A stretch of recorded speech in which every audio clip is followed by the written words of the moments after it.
was the youngest of all the fairies in the forest. Oh, Pixie, she was a delight to all who knew her. She would fly about frequently, prancing and dancing as she flew. She was so warm and charismatic that everyone who knew her was warmed by her good nature and kind and fun personality. Pixie loved playing in the trees, particularly high up the top of the very tall oak trees. Oh, she loved being high in the sky. She would imagine herself as a bird, and she often wondered what it would be like to have the freedom just to fly wherever you want.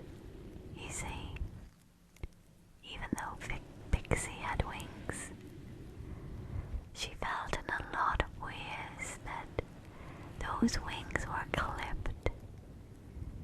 I mean, in the sense that she was not free to go where she wanted, when she wanted. No, her whereabouts was monitored, as if sometimes she was in a prison, guarded from the outside world. She often wondered as she looked beyond the treetops what lay ahead. You see, Pixie, being so delicate, was mothered by everybody. Oh, little Pixie, they would say to her, don't wander too far. You would never know, those nasty crows might get you. Little Pixie, don't go there. You know it's going to be dark soon. Sometimes she just hated. No, scrap that. Despised her name. Pixie, Pixie, Pixie. Pixie, Pixie, Pixie. Pixie. Pixie. Why couldn't she be a Fanula or a Tracy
being so high up there.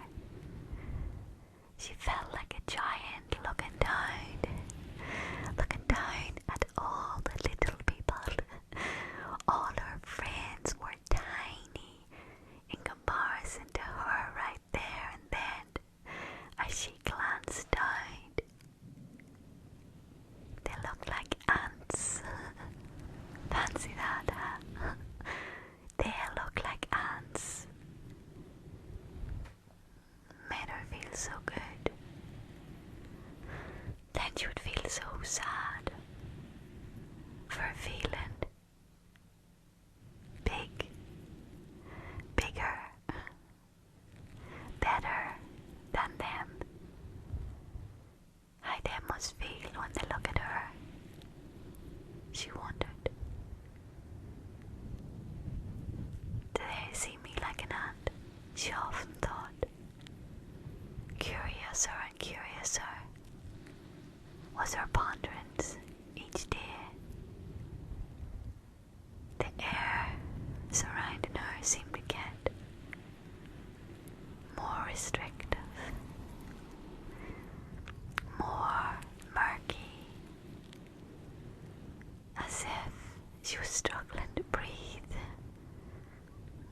She needed the freedom of those birds to fly beyond, to fly into the unknown. Wow! What was out there? Then the afternoon came. Pixie heard the scratching.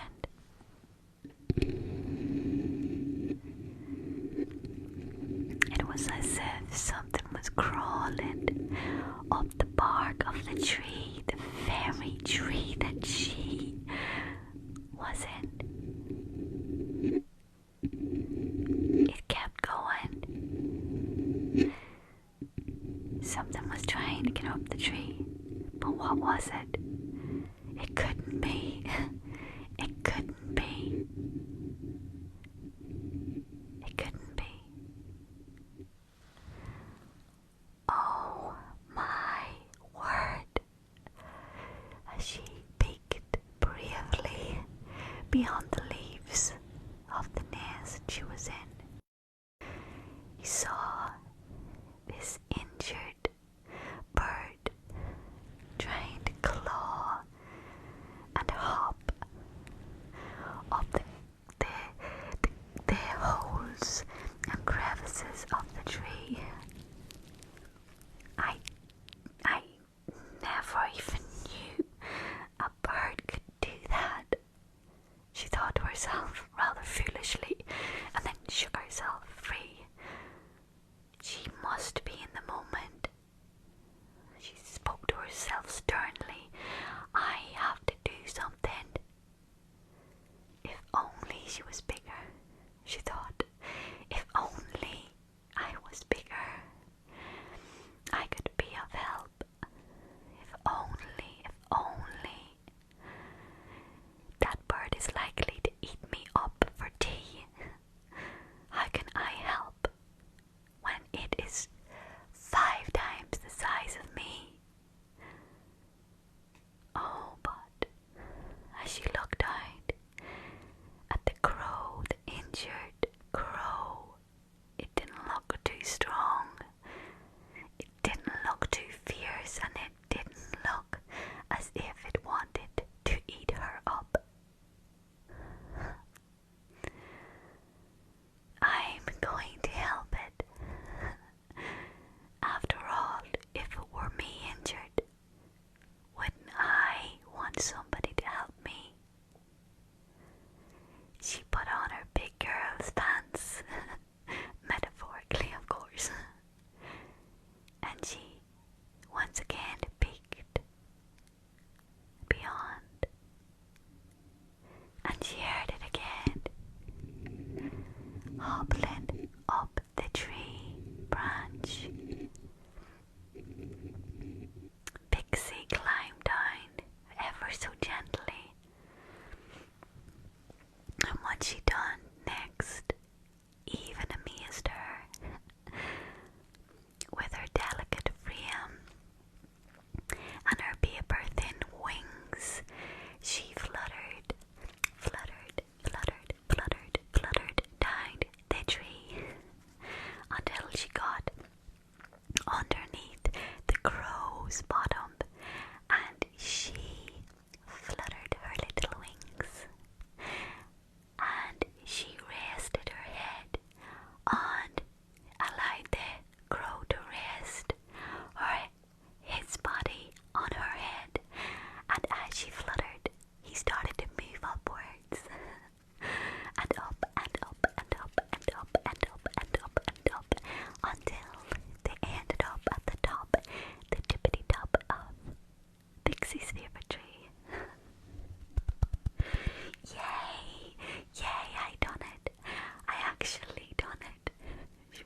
and your tiny body that you could flitter and flutter and be of help and support to me, King of the Crows. Oh, Your Majesty, Pixie said. Oh, she never imagined in all her days that the King of the Crows would be here. Oh, Your Majesty, I mean,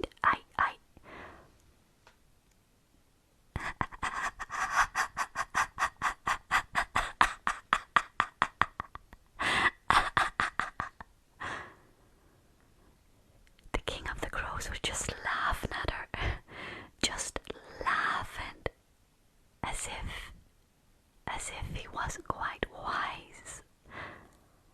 She was offended deeply at this. Why are you laughing? Asked Pixie delicately, like a little whisper in the wind. The King of the Crows said, I'm joking, child. If you hadn't have saved me, I would have surely fell to my death. Being such a far way up here, I was hoping for somebody like yourself with such a good heart to help me. Yet, I saw nobody. You saved me when I was just about to give up, when I was just about to fall to my certain death. You,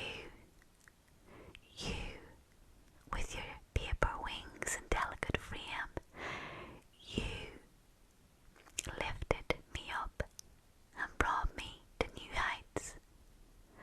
And if it wasn't for you, I would be down there, and I would be no more. So thank you, little one. What is your name? He questioned, curious as to who this brave, courageous little one was. My name? Well, my name's Pixie, she said. Only when she said it, she was a little taller. She felt a little braver. She felt a little less trapped, a little less imprisoned. And she felt proud of who she was, proud of being Pixie, proud that in this moment she could have been a help and a support, proud that even though she was small and weak, that she was able to help the King of the Crows nonetheless. Oh, sir, she said. Oh, sir, thank you. Thank you for your kind words. You don't know how much they mean to me. Thank you. Oh, no, child, he replied. Thank you. And I would like to throw a party in your honor tomorrow evening, and I will invite everyone in the forest, far and near, to come and celebrate the one who saved my life. Pixie will be known throughout this forest